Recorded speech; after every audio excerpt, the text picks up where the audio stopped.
otursan gönül tahtına, güneş olup doğsan kara bahtına, dua olsa adın almam bir daha.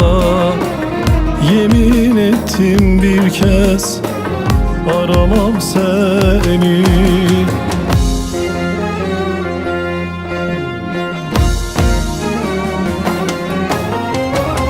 Bulansa bedenim bin türlü derde, derdimin dermanı olsa da sende.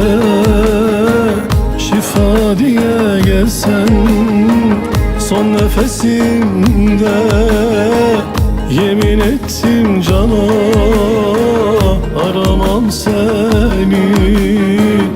Yemin ettim bir kez aramam seni.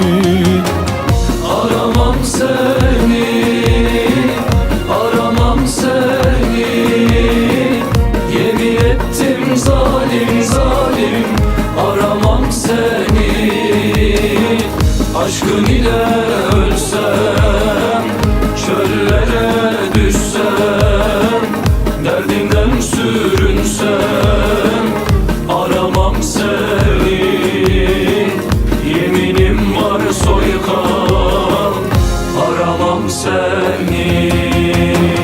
Aramam seni, aramam seni. Yemin ettim bir kez aramam seni. Aşkın ile ölsem, çöllere düşsem, derdinden sürünsem, aramam seni. Yemin ettim zalim, aramam seni.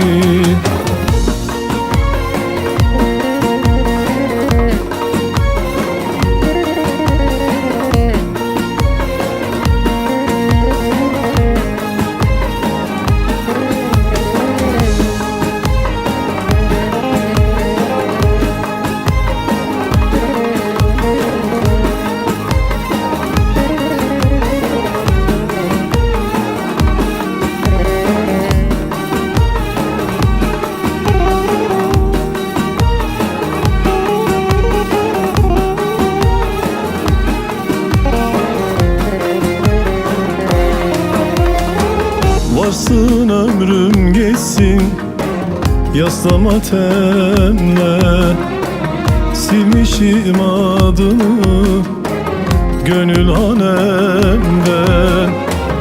Yalnızlıktan ölsem ben bu alemde, yeminim var zalim, aramam seni.